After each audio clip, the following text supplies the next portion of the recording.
Okay, so if we are talking about ethics in procurement, we are talking about morals and principles. Yeah, morals and principles that guide us as procurement people. Our behavior,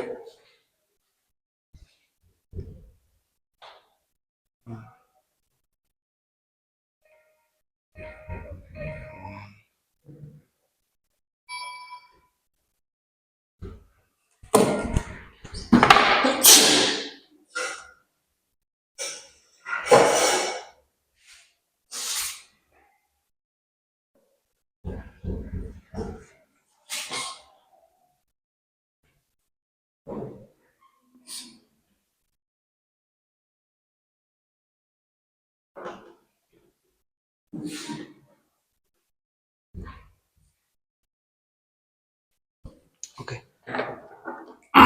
So saying we as procurement people are guided by a certain moral conduct. Okay? We are guided by certain moral conducts. Every human being is supposed to be guided by a certain conduct. All right? But then we are inclined based on where we are coming from, culturally, socially. Yeah? These things determine how we conduct ourselves. In some cultures, when you're talking to elders, you kneel down.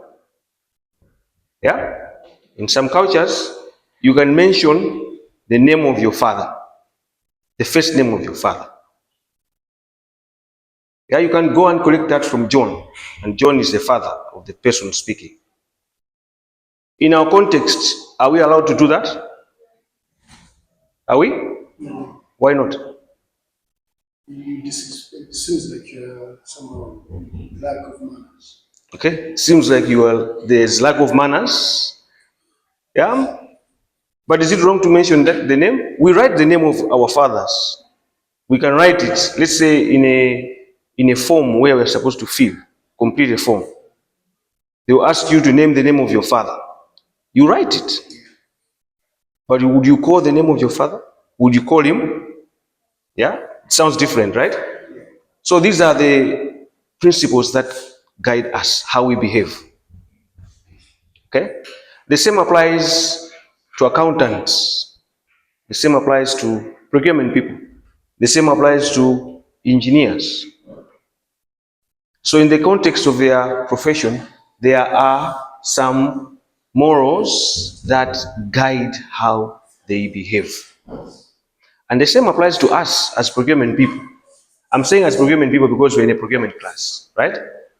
Yeah, so I'm considering that you are now in a procurement office where there has to be proper guidance on how you should behave. Okay? So we are saying ethics are morals. Morals determine what is good or bad, what is right or wrong. So, like I said, that to some people, some things that are seen as right, they are wrong. Okay? And to others, things that obviously seem to be wrong, they are right. If I give you something, let's say I've just put this here without explaining. Somebody will take it and put it in the pocket. Says, oh, it's a gift. Somebody has given it to me. Yeah? But somebody else will ask, why are you giving this to me? These are two different people now. Huh? Somebody is just taking and putting it in the pocket, no problem. And another one is asking, why are you giving it to me? So in a situation where we are exposed to an environment where there's a code of conduct, The code of conduct is now the principles that are laid out to guide how we should conduct ourselves. And in procurement, there are a lot, okay? There are a lot of codes of conduct that will help us, that will guide us on how we should behave. Okay? Because we will be exposed to so many things. We'll be exposed to corruption. Is it true that procurement people are exposed to corruption? Okay? We'll be exposed to bribes.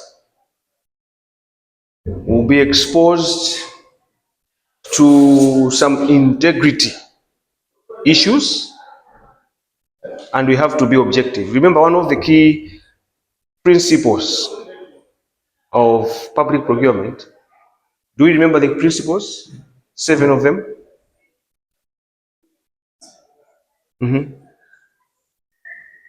Principles of public procurement.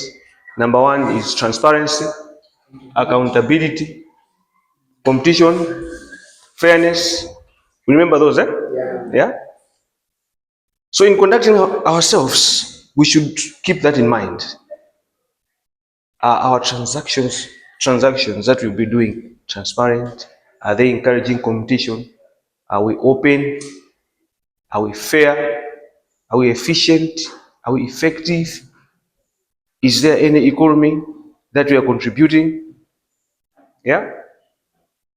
And then there are ethics, issues of integrity. So these things are supposed to be well known by us. Internalize them. Okay? Because if you don't know, then you are easily trapped. You are easily put into a position where you cannot be objective. So the Oxford Dictionary talks about a definition of ethics. It says, ethics are defined as moral principles. You can write this. Ethics are defined as moral principles that control or influence. Moral principles that control or influence a person's behavior. Moral principles that control. The first part is about control or influence. And what do they influence? A person's behavior. So how we behave is actually influenced or controlled by our morals. Are we on the same page there? How we behave is a reflection of our morals. In procurement, how we behave is a reflection of our morals. Now, when we come to this need identification up to implementation or awarding of a contract, where does the issues of breaching of ethics particularly happen? Is there any specific area in the cycle where the breach of procurement ethics takes place? Anybody with an idea? Do we have a specific stage when we are doing this process? Maybe on bidding? Okay. Where else? There can be more supply selection, Supply selection. Okay. Where else? awarding of contract, Awarding of contracts. Okay. Where else?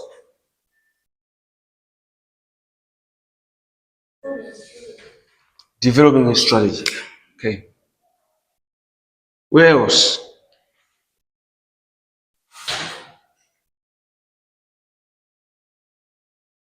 Where else in the procurement cycle do we compromise on our ethical values?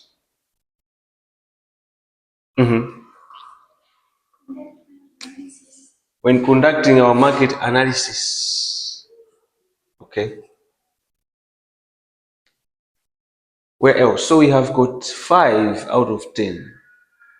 Where else do we have market testing?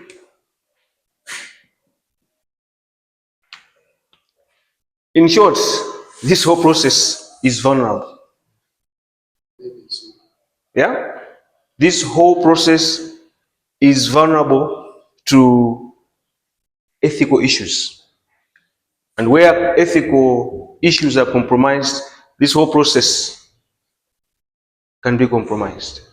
We'll end up choosing or awarding the contract to a wrong supplier. And in the end, we'll get what we call, have we ever heard about this? Misprocurement. Okay? Misprocurement. So, meaning we have procured wrongly. The whole system has not been as ethical as it should be. Okay? So in need identification, for instance, we know that as an organization, every year we procure laptops. So we've got 5 managers. Each year we procure 1 laptop to the managers. And you know for sure that this year I don't need a new laptop. But you have pushed it. You have pushed your request. Yeah, that's a need, right? You have pushed your request into the budget. And instead of having 3 laptops that year, because yours is still working, you've still pushed for another one. So the life cycle of a laptop is 18 months. Yeah? So we're saying this laptop will last 1 year and 6 months. And you have pushed another one. You know what that thing will do? It will bloat the budget. Yeah? It will make the budget to go up. It's not necessary. That's being unethical. Are we together there? That is being unethical. You're not supposed to have it. Why should you have it? Okay? So the money will just be spent for no reason. In an economy like ours, where everything is hand to mouth, you know what hand to mouth is? Yeah. Yeah?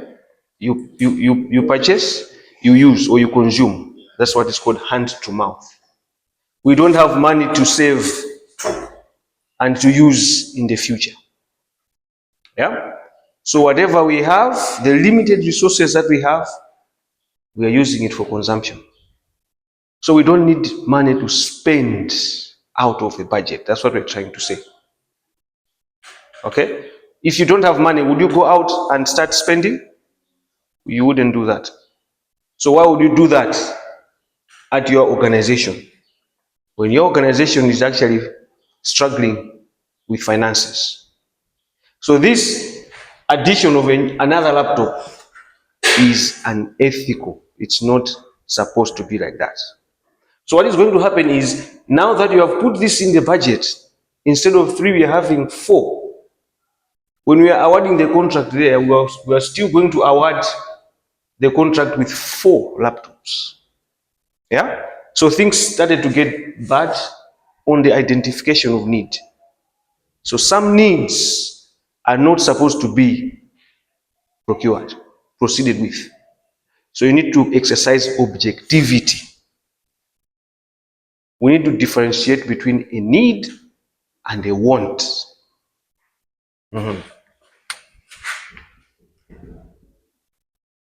Needs and wants.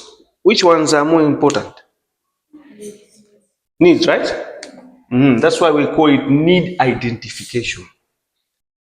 Wants are many. Everybody wants everything. Yeah? But we now need to exercise our objectivity when we are coming up with need identification. Because if we just miss out on the need, we end up having things that will not be used. So there was a case at ESCOM. We know ESCOM?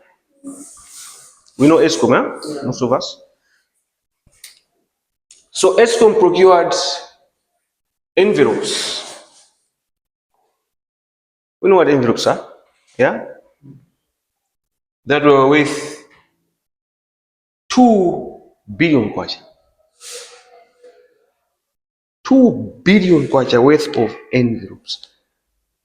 Envelopes are just papers, right? You can buy today and use them. You don't keep these things in stock.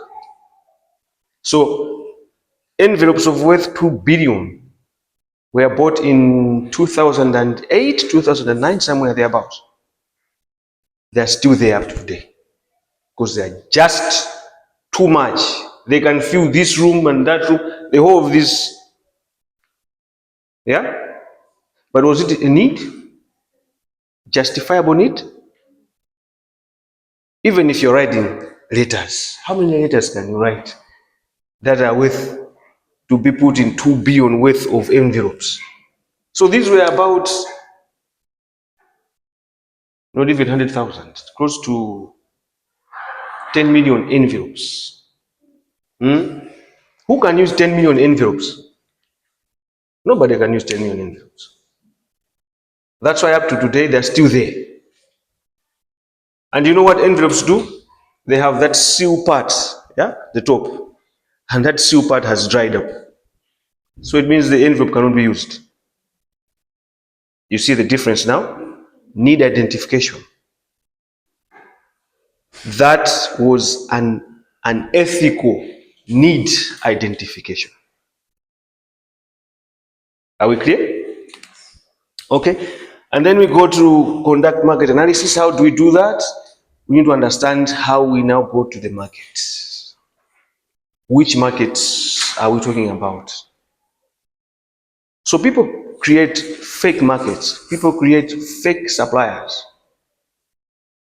We have heard about creating fake suppliers. One person having 10 companies, and you as a procurement person, you know that all these companies belong to the same director. And then you send your request for quotations to all of them to show as if, yeah, you are complying with the standard of having 3 quotations, but you know for sure that these are belonging to the same person. That is very unethical. Yeah? Are we clear there? We're not clear? Okay. So, if you're conducting a market analysis for your supplier selection, yeah, because these laptops will be bought from the market, isn't it? Yeah. So you prepare your documents, which we call request for. We know what that means, right? Part of the procurement methods. So you prepare your request for quotation, and then you send it to the market. Okay. So this market has got suppliers, right? So you are asked to say a minimum, send this to a minimum of 5 companies or suppliers. Okay. Send this to a minimum of 5 companies. So in the supply market, you are going to supplier A, supplier B, supplier C, supplier E, A, B, C, D, and then E. Okay? But then all these suppliers, all these companies are belonging to one company. Is this competition? No, it's not competition. Because if they are belonging to one company, but they have got different names, and this is one director, then we're not creating real competition. That is unethical. Do you know about, have we heard about SATA? SATA. Yeah, we are ready, but we don't follow it. It's about corruption case. If you are ready to explain, It was about that. So what did we hear? Anything about SATA? SATA, not SATA. SATA was a great president in Zambia, but this one is SATA. we awarded it contract, but it's also there was something like Chinyengo. Okay. So he was awarded contracts, and the contracts basically belonged to one company. Yeah. So this SATA person had so many companies, right? And just as an example, he had 5 companies. Okay. And when procurement officers wanted to make their requests, where they were trying to source the market, they would go to all these 5 companies and ask them to give them a quotation. Okay, so company A will quote this laptop at $2,000. Company B will quote the same laptop at $2,200. Company C will quote the laptop at $3,000. Company D will quote the same laptop at $1,800. And then company E will quote the same laptop at $4,800. Okay, so we are looking for the lowest bidder. Who would you take? Okay, are we together? We will take 1.8, right? So this is our lowest bidder. But is it really the lowest bidder? When you haven't gone out to other companies, because this is the same company, they have just separated the names. This is just one holding company which has got so many names, but genuinely this is the same person. And you haven't even gone out to this normal market where you can now even find $1.6. Are we clear there? So this thing is very unethical. If you meet such a situation where you know that you're dealing with the same director, the same company, which has got so many films, and you're providing that request for quotation, that's very unethical. Are we clear? Okay, so that's why we end up having a misprocurement, because the process of procuring these things has now been tested to be very not transparent, with the lowest levels of integrity. When you reach that point where you are thinking of just providing contracts to one particular supplier, then your levels of integrity are beginning to sink. So, because you said that one company, one director, who is one director in those companies. But you are not aware. Let's take you, for instance, you are here in Malawi, and they are purchasing from outside this country, Correct. which is very impossible for you to be assured that this company is directed by one person. Mm. In case of this company, what is it any problem? That's a good question. So he's saying that you are not aware that all these companies belong to one director. There's a very likely possibility that can happen. Yeah, you may not be aware of that.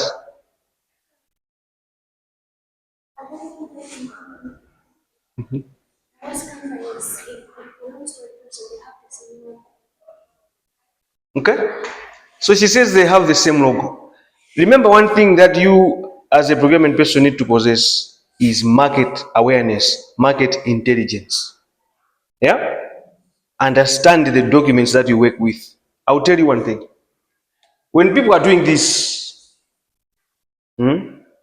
they sit down and analyze how they can corrupt the market and how they can corrupt people. Okay, so you will notice that from the papers, from the font that they're using, it will be the same font, kind of. Addresses, email addresses, phone numbers. So these are the things that you have to analyze. Okay, now if supplier A is telling you that their location is area 15, plot number 997, supplier E is telling you that their address is area 15, plot number 997, wouldn't you connect? That would be obvious, right? Yeah. So be intelligent, have the market knowledge, and analyze the documents that you're using. Okay. So, like I was saying, that this unethical behavior will happen across the procurement side. We have started from there. Now let's look at development of specifications. Specifications can be developed to suit a particular supplier. Okay? And that is also unethical. If you're developing specifications to suit a particular supplier, I'll give you an example. If you know that companies in Malawi, ICT companies in Malawi, don't sell Apple,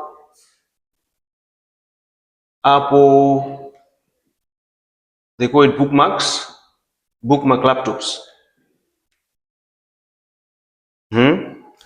And then you find somebody creating specifications that look like Apple bookmark laptops. Just know that they are targeting a particular supplier. Are we clear there? Yeah? Because we've got so many brands. We have got HP, we have got Sony, we have got Lenovo, we have got the Apple we're talking about.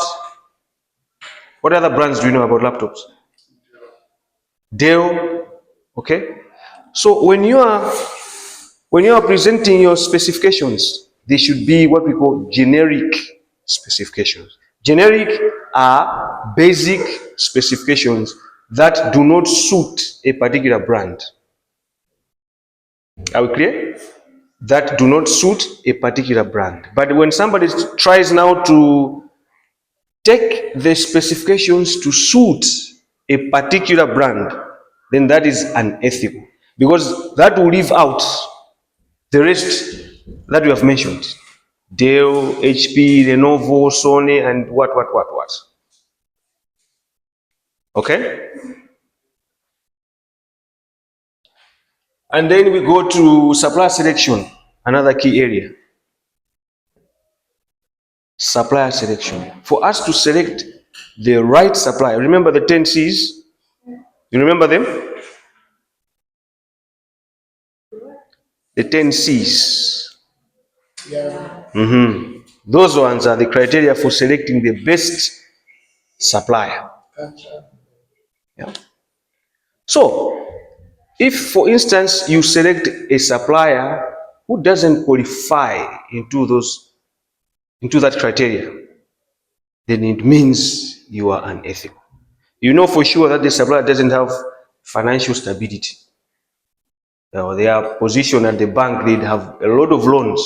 But because they are your friend, you go to the same church, you live in the same neighborhood, you drink together, and then you go ahead and give them a contract. That is unethical. Are we clear? But why are we talking about ethical and unethical behavior?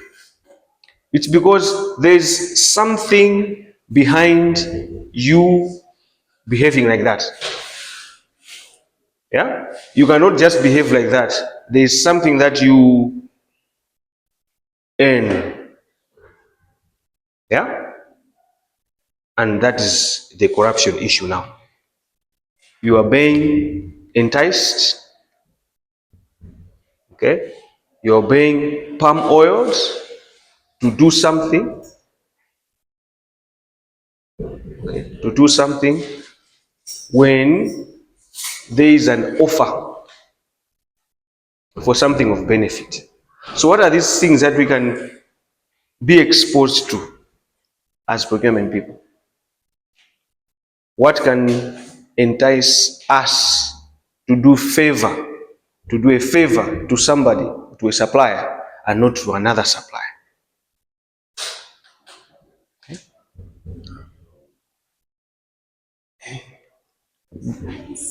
Money. Yeah?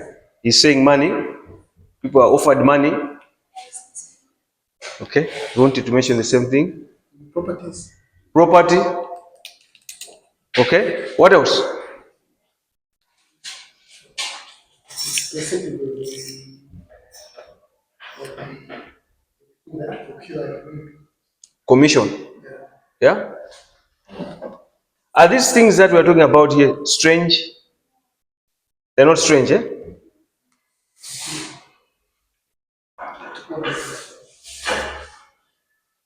Guys, do we know what we are talking about? Because if you don't know them, then you are going to be exposed to them. And likely, if you don't understand, they will affect your levels of integrity.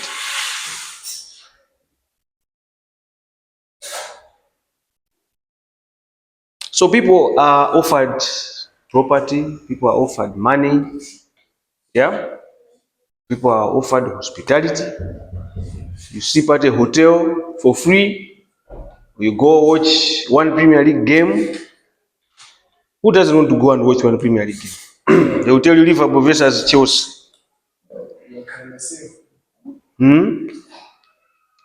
Ticket paid, hotel paid. You would think that is what everybody wants, eh?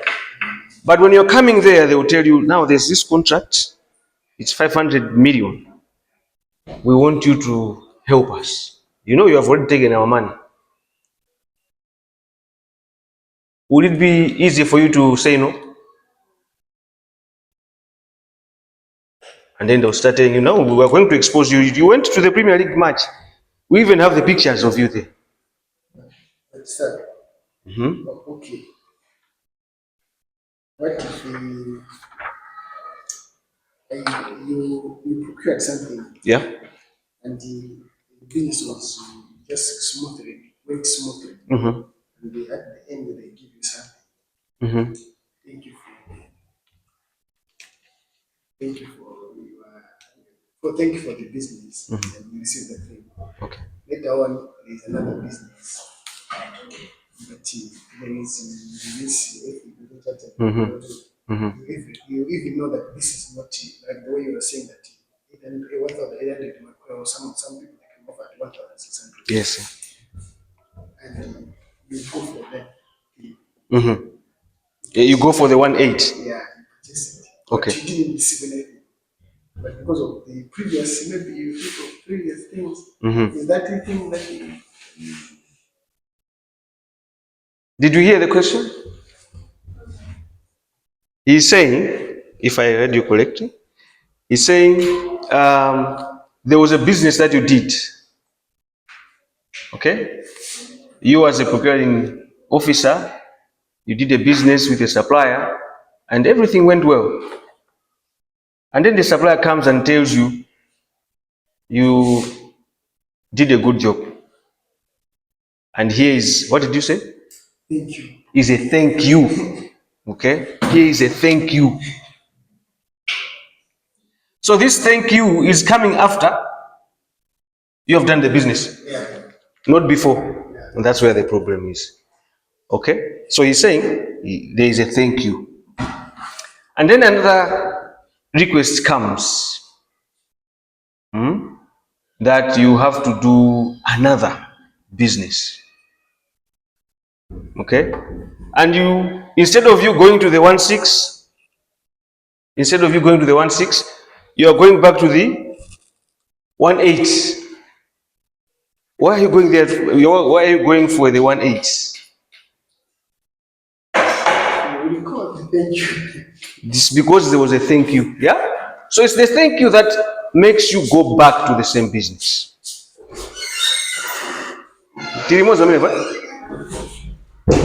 It's the thank you that makes you go back. And that is where we are compromising.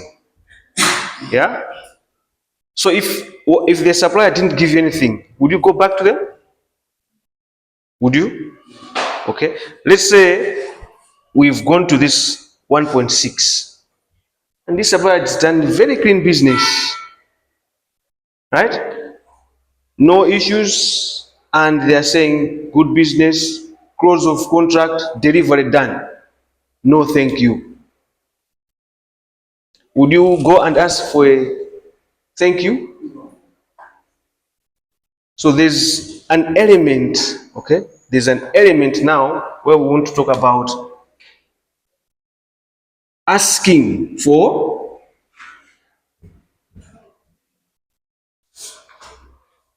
procurement. People are now asking for bribes.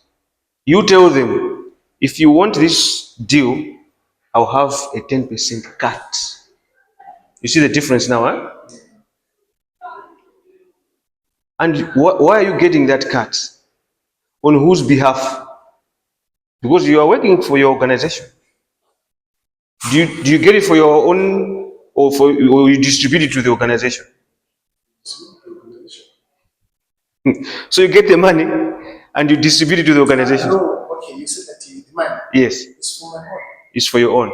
My pocket. It's for your pocket. Now, there are people who develop specs. People who develop specs. Why don't you share with them? There are people who received the goods when they came. Why didn't you share with them? There were the finance people that paid the supplier. Why didn't you share with them? So that is now where the problem is.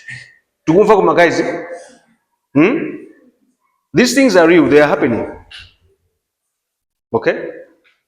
Much as they are kept in silence or in under wraps, but these are the real issues that are happening. Now it takes somebody who is very objective, has high levels of integrity, to say no.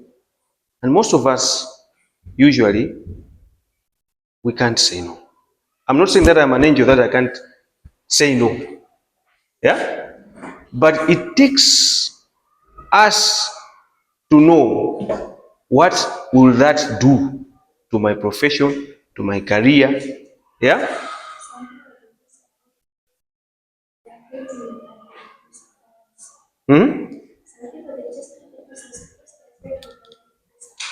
Threatened. Yeah? It's happening. Suppliers threatening procurement officers. If you don't give us that contract, my friend.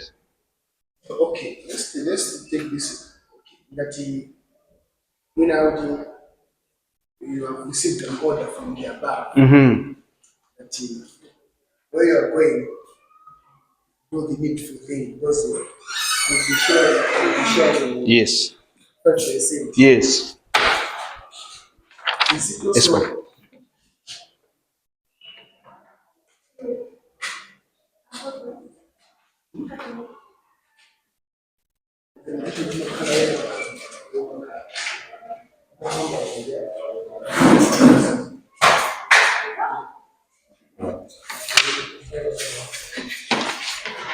Yeah. So two things. You are being threatened by suppliers, and then there's the context of where somebody above tells you that you should make sure that this, now we're on supplier selection, that the supplier that you are selecting is so and so. Yeah? There's actually open that there is 5% for us. Yeah, they even tell you that, but even before even they say it, you know that if they are saying that supplier so has to get the contract, then there's something that they want to get. Yeah? So how do you conduct yourself? What should you do? Yes. You will be transferred, you will be fired. They will tell you, you will never get a job anywhere as long as we are in government. These things are real. I'm a victim, by the way. I'm not a victim, but I experienced it. Okay? So when you stand up, they will do whatever it takes to shut you down. But what can you still do? Principles matter. Yeah. So if you're principled, you talk to them. You say, gentlemen and ladies, these are the repercussions. Okay? If we are going to do A, B, C, D, E, this is what is going to happen. One, we are going to lose our reputation. It is going to bring this company into disrepute. Okay? We are going to employ suppliers that do not have the capacity to do it. The money that we are supposed to use could have helped the people in need of this money. This money is going into people's pockets, not the beneficiaries. Yeah? So you explain to them.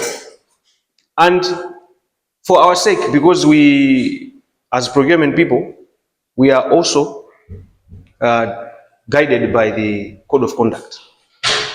So the issues of integrity, the issues of declaring if there's any conflict of interest. For instance, if somebody is your relative and is a supplier, you know this is my uncle, and he's putting his bid,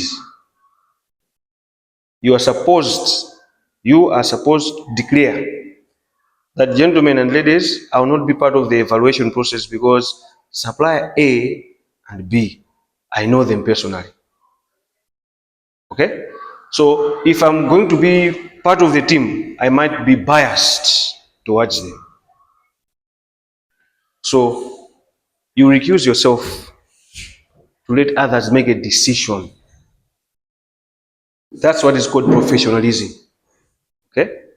That's the essence of you being called a professional.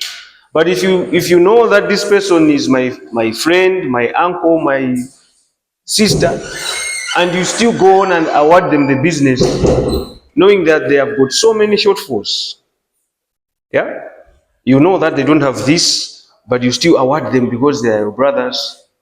That is where the compromise is. Okay. So let us write this. Zamveka Koma?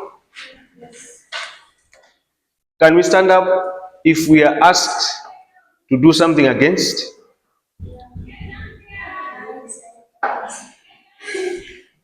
It depends.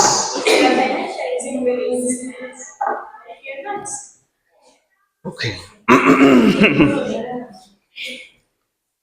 Okay, so there will be temptations where, when these things happen, they don't just happen for people who are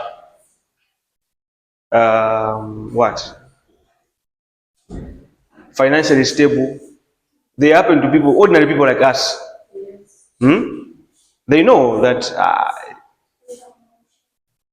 you've got nowhere to go. They will give you a car. They know every day wapansi go face. We do need yage ababa ni gari. So a curfew comes. What would you do?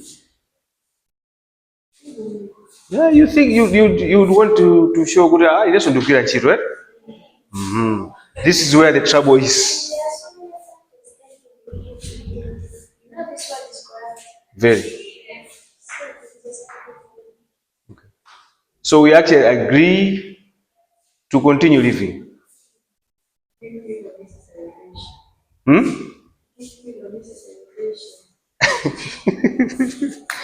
Unnecessary pressure. Okay, so our argument is to say, maybe let me just accept and life goes on. But that's where the danger is. Because if you do it, and then she does it, I do it, she goes on to do it,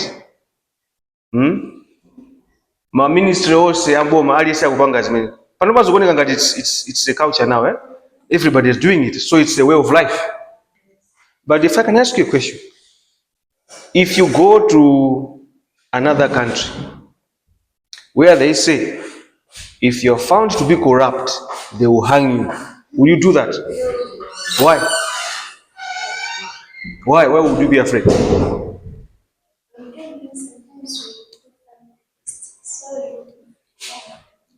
It's the law. Yeah? It's the law.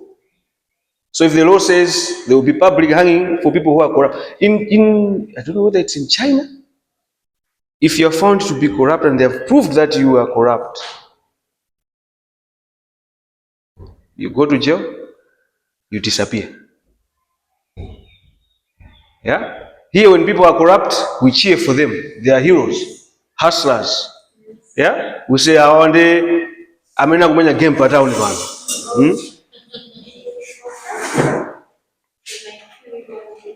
You see now? So it's everywhere. Don't think that it's only in Mahab. People are complaining everywhere. But it's you as an individual now. Okay? It's you as an individual. There are some people that have got high levels of integrity. They have resigned and said, no, I'll not do it.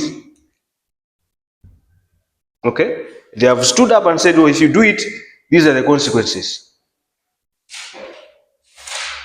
So, integrity issues are personal issues. There's a code of conduct which you have to follow. Some can follow it, some can't. But those that cannot, it means the law will catch up on them. Because the code of conduct is stemming from the law. Okay. Let's write this. I hope uzamveka, right?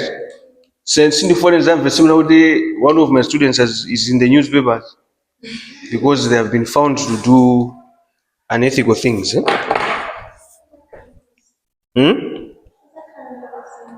Also zaibuta da.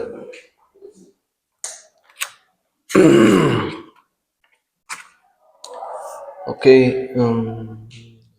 Yes.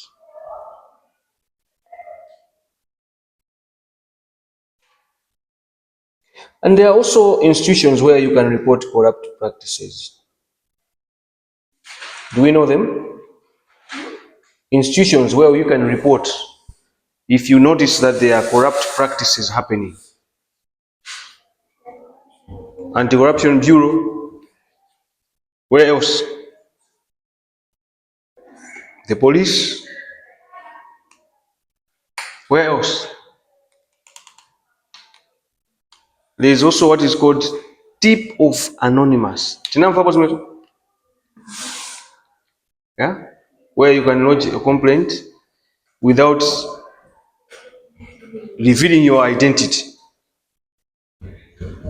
So you can do that with maybe, it's usually Deloitte who does that.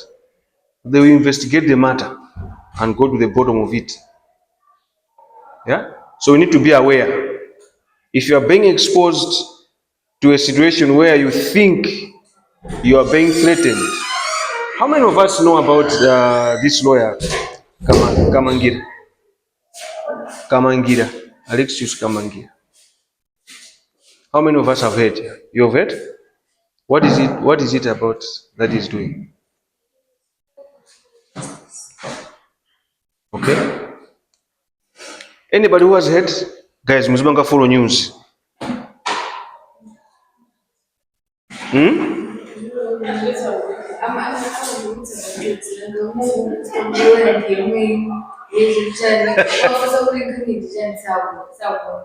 sakunena bwino bwino.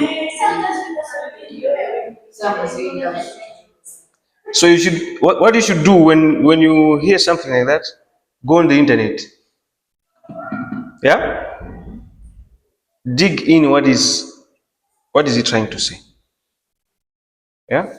So he's saying he's fighting for justice in the judiciary. Yeah? We know the government arms, executive, parliament, and the judiciary. Yeah? So he's saying in the judicial system of Malawi, there's a lot of corruption. Okay? There's a lot of corruption where he's addressing, or he's saying that most court cases are won through dubious means, judges are corrupt, people are giving them money to give judgments in their favor, all those things. Okay? That's what he's saying. But he's not just saying that. He says he has got evidence. And he hasn't just come on that platform without going in different directions. He has gone to the Malawi Law Society, he has reported that. He's gone to the Judicial Service Commission to report that. He has also gone to Anti-Corruption Bureau to report that. So you see, there are areas where you can report that. Unfortunately, our systems are very ineffective because they don't act. Or maybe they are corrupt themselves. Yeah. But because now he's got the capability to now address those issues on his personal social media platform, that's where these things are now coming out. Okay? I'm not saying that you should say about corruption on your social media platform. If you have got evidence, say that. But you are obliged to go and report to ACB. If you're in the public sector, go to PPDA, go to Financial Intelligence Unit, okay, and do the anonymous thing, the tip-off anonymous thing. Okay, so let's write something about ethical code of conduct. Ethical code of conduct.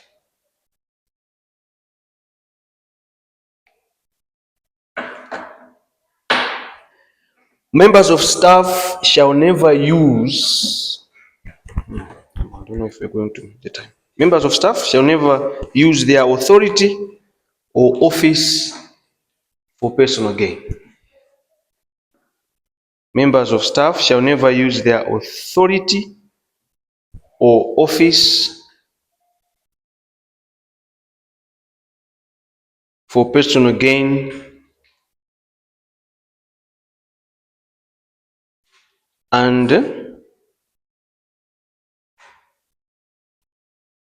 shall seek to uphold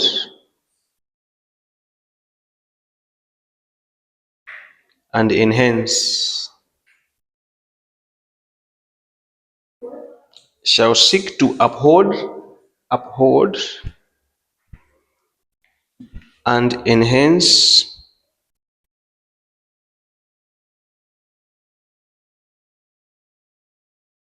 the standing of the procurement profession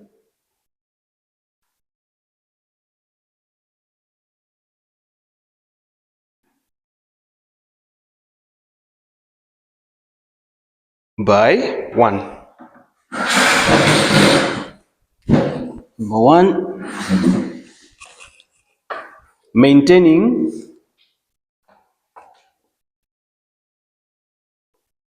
maintaining and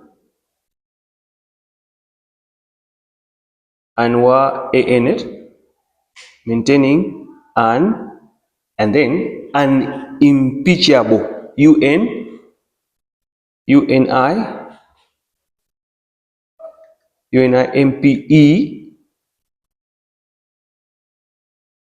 A-C-H-A-B-L-E, an impeachable standard of integrity. How many of us know about impeachment? Impeachment? Okay. Anybody else? We've heard about parliamentarians calling for impeachment of a president.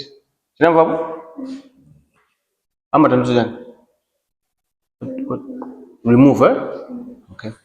Remove from power or from office. So we should maintain an impeachable standard of integrity. Number one. Yes. Standard of integrity.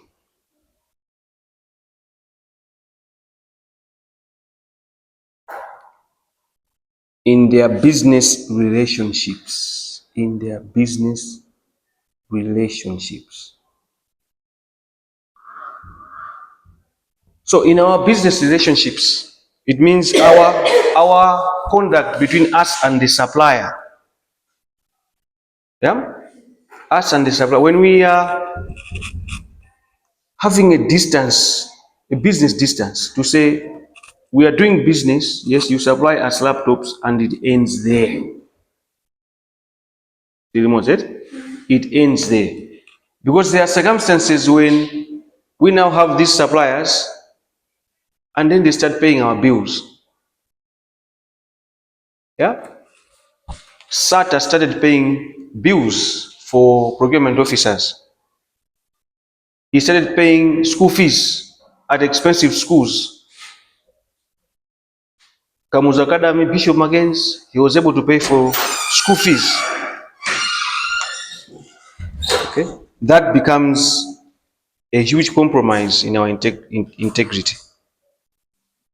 Number two, fostering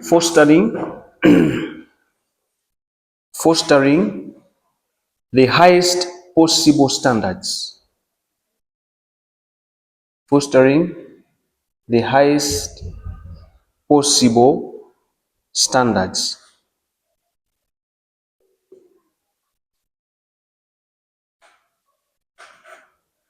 Of professional competence. Okay. Professional competence.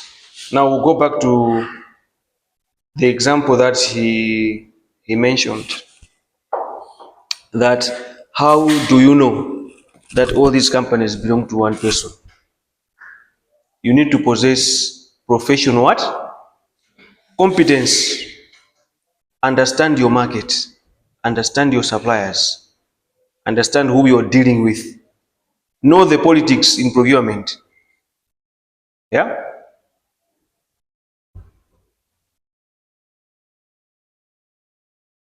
Number three,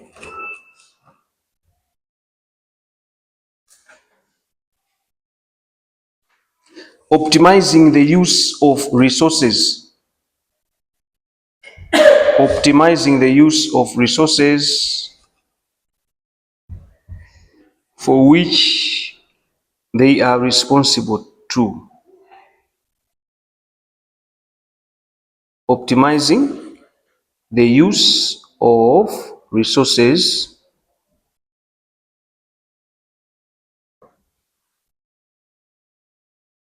Is it true or true? to. Optimize the use of resources for which they are responsible to provide the maximum benefit. To provide the maximum benefit to their employing organization.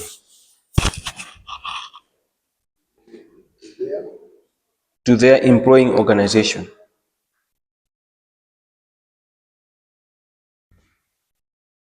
So let's go back to what he said, that you are given something and you are now starting to favor that organization.